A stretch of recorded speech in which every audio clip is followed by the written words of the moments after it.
Voilà, Nathalie Kosciusko-Morizet, bonjour. Je suis ravi avec mes camarades de LCI de vous recevoir donc sur Radio Classique. Vous qui êtes de formation militaire, puisque vous êtes polytechnicienne, est-ce que vous considérez que François Hollande a parlé un petit peu trop vite en s'associant immédiatement à une punition américaine qui ne vient pas? C'est compliqué comme question dès le matin, mais... Oui, non, ce qui est certain, c'est que l'ouverture là, des médias ce matin sur le titre l'indécision des Occidentaux n'est pas du meilleur effet. Mais ça, c'est l'écume des choses. La question de fond, c'est est-ce qu'il faut y aller ou pas y aller? Est-ce qu'on peut rester sans rien faire? Et moi, ce que je crois, c'est que la crédibilité des Occidentaux est quand même assez largement en jeu. On ne peut pas tracer une ligne rouge et puis ne rien faire quand quelqu'un l'a franchi, parce qu'à ce moment-là... c'est un mauvais signe envoyé aux Iraniens, par exemple, concernant leur armement nucléaire, s'ils en ont. Ce sera plus la peine de rien dire, si vous voulez. Ce sera plus la peine de rien dire. Dans votre famille, il y a deux camps. Il y a au fond Copé qui, d'une certaine manière, approuve François Hollande, et de l'autre côté Villepin qui considère que sans solution politique, partir à la guerre est absurde. Mais j'appellerais pas ça des camps, c'est des points de vue différents sur un sujet qui est complexe et qui, de fait, appelle difficilement des positions tranchées. Moi, ce que je dis, c'est que quand on tresse une ligne rouge, on ne peut pas laisser sans réponse le fait que quelqu'un la franchisse, et de manière aussi provocante. Par ailleurs, il faut quand même se poser la question de savoir ce qu'il y aurait comme suite, quelle est la solution politique après. Une des difficultés dans lesquelles on est, c'est qu'au début, il y avait des forces démocratiques, laïques, très visibles dans l'opposition à Assad. Et c'est vrai que progressivement, on a le sentiment que l'armée syrienne a accueilli de plus en plus de djihadistes. Voilà, maintenant les choses ne sont plus aussi claires. Bon, et ben la responsabilité de l'Occident, c'est peut-être de dire aujourd'hui ni les crimes d'Assad, ni les risques de l'islamisme. On ne laisse pas sans réponse la ligne rouge qui a été tracée, mais enfin on se pose tout de suite la question de savoir ce qu'on fait derrière. Pardonnez-moi, mais j'ai l'impression que vous ne voulez pas répondre à la question. Est-ce que vous considérez qu'il a eu raison, François Hollande, non seulement de prendre cette décision, s'associer à la punition, et en plus de recevoir l'opposition ce matin, parce que c'est quand même...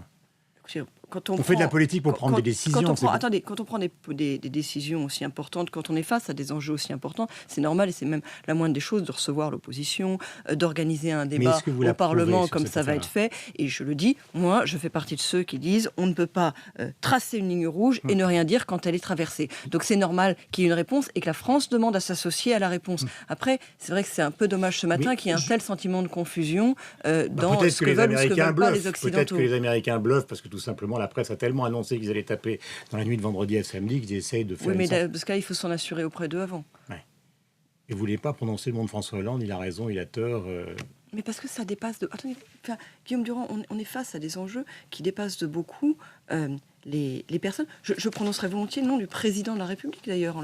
Le président de la République est prêt à engager la France, semble-t-il, aux côtés d'alliés dans une démarche internationale. Moi, je dis que cette démarche internationale me semble fondée. C'est un problème de crédibilité. On va revenir tout à l'heure sur Nicolas Sarkozy et les relations nouvelles, semble-t-il, entre Copé et Fillon. Je voudrais qu'on s'appesantisse évidemment sur ce qui est l'essentiel de votre actualité, c'est la mairie de Paris.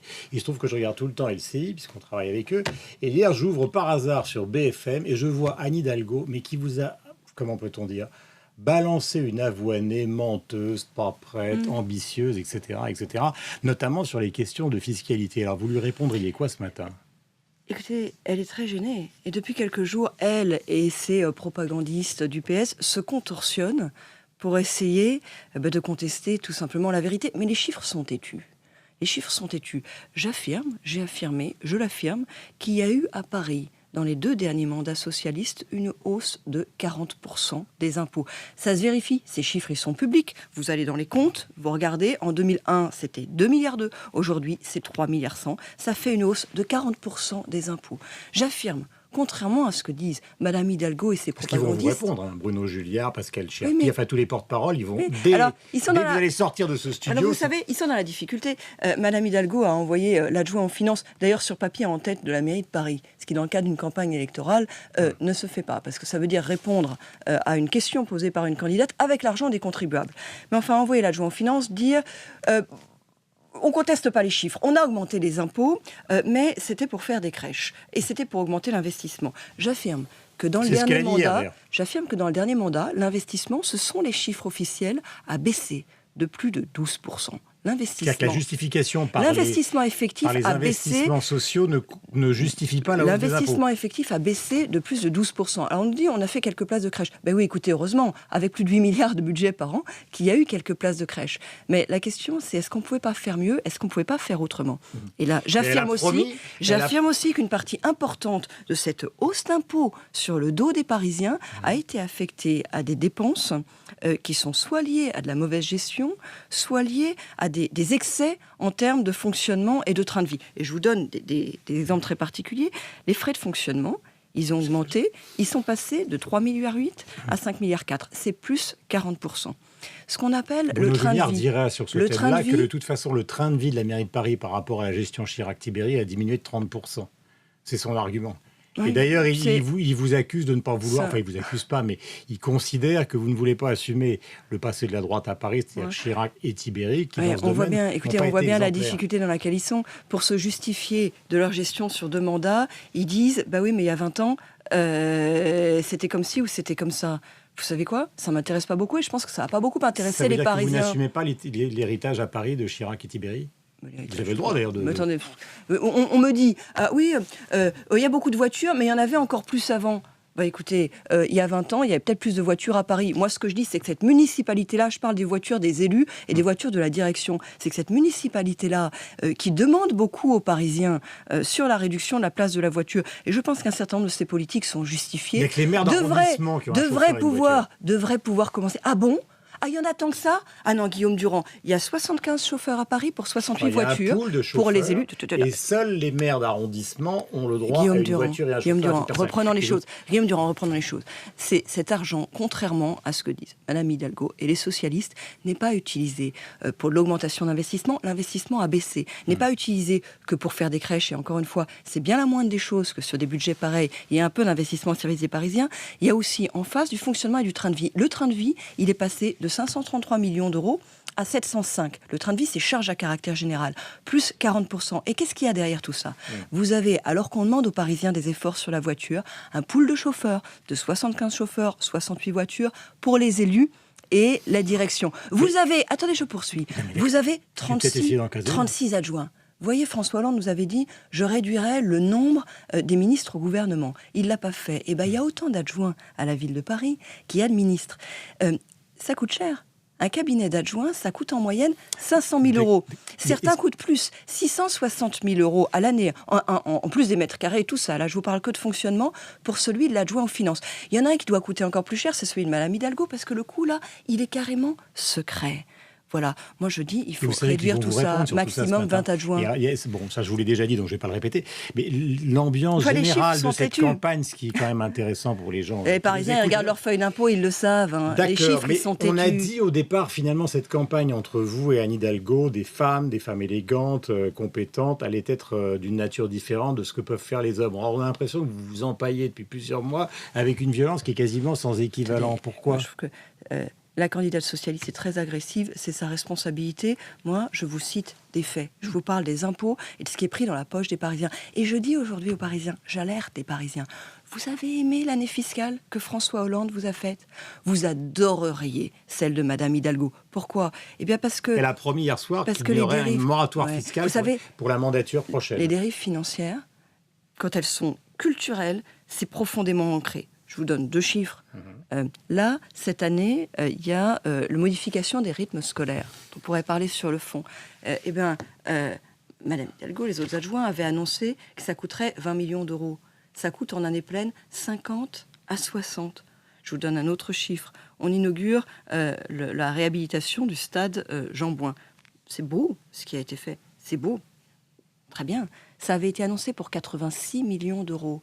Ça coûtera, rien que pour le stade, c'est officiel, 157 millions d'euros, plus que ce que ça coûte d'aménager d'autres espaces ailleurs, de déplacer le club pour les travaux, en tout 200 millions d'euros. Voilà, moi ce que je dis, c'est qu'il y a une très jolie phrase d'Alphonse Allais, il faut demander davantage à l'impôt et moins aux contribuables. Je propose ça, davantage à l'impôt et moins aux contribuables. Donc vous ne la croyez pas quand elle dit que dans la prochaine mandature, si elle est élue, elle prononcera, d'ailleurs c'est ce qu'elle dit, une sorte de moratoire fiscal et une non-augmentation. Derrière tout ça, il y a une incohérence. Quand j'ai dit, vous avez augmenté de 40% les impôts, ils ont commencé à dire, c'est vrai, mais on a fait plein de choses, on a fait plein de crèches. Et puis finalement, gênée au bout de 2 jours, parce qu'elle voyait bien que ça passait pas, elle dit, finalement, j'augmenterai pas sur la prochaine mandature. Qui est-ce qu'il faut croire? La réaction de lundi ou celle de mercredi?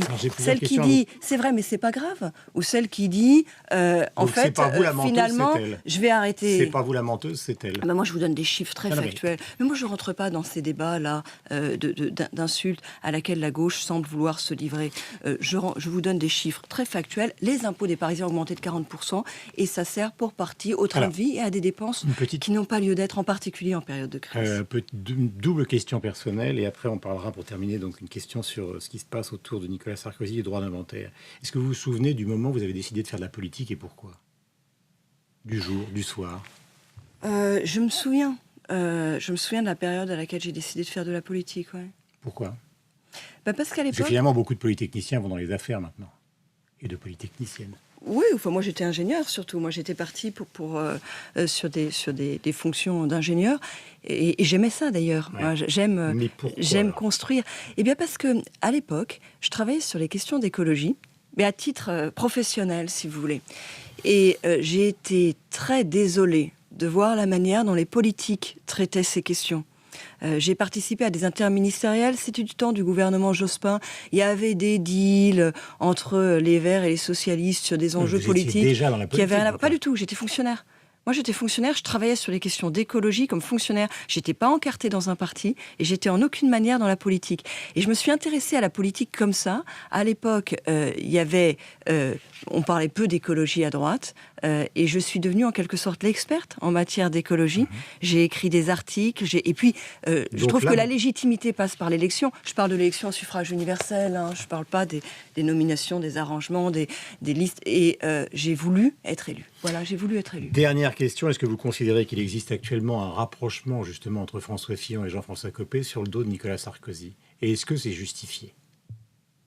Vous savez quoi? Je pense que ça intéresse en aucune manière les Français. Ça, c'est pas vrai. Alors si. Alors, je suis désolée. Alors Guillaume Durand, venez avec moi dans les opérations que j'organise actuellement à Paris. NKM près de chez vous. L'avenir de Nicolas Sarkozy intéresse beaucoup les Français. J'étais mardi d'Enfer Rochereau. Je faisais un NKM près de chez vous devant la gare RER. Ouais, hier, dans le 11e, à Voltaire. Et ce soir, je serai à nouveau dans le 14e. Demain ou ce soir, je crois, dans le 9e. Je n'ai pas un Français qui m'a interrogé sur ces questions d'actualité là, qui sont dans la politique, et le droit d'inventaire, et Copé, Fillon, et comment ils s'entendent. Franchement, non. Alors maintenant, si vous voulez une réponse sur le fond, je vais vous en faire une. C'est pas mal, oui. Oui, il y a des divergences. Oui, il y a des divergences de style, il y a des divergences de méthode. Vous savez quoi? Il y aura toujours moins de divergences entre Nicolas Sarkozy, Jean-François Copé et François Fillon qu'il y en a actuellement au gouvernement entre Hollande, Valls, Montebourg, Taubira. Ces divergences-là, parce qu'elles n'ont pas été réduites entre eux, et parce qu'ils sont au gouvernement, elles posent des vrais problèmes de cohérence de l'action. Est-ce qu'ils essayent actuellement de l'enterrer? J'ajouterais Raffarin, parce que divergence. Non, je parle d'enterrer Nicolas Sarkozy, c'est-à-dire de l'empêcher de revenir. Je crois que si quelqu'un voulait essayer de l'enterrer, il aurait de plus grandes difficultés, de toute façon, quels que puissent en être les désirs par ailleurs. Merci beaucoup, Nathalie Kosciusko-Morizet, d'être venue ce matin sur l'antenne de Radio Classique. Merci à vous. Bonne et de Public Sénat Radio Classique et LCI. Et je reste scotché un petit peu l'année dernière. C'est la rentrée, Guillaume. C'est la rentrée, exactement. Bonne campagne. Nous recevrons évidemment dans les jours qui viennent Anne Hidalgo.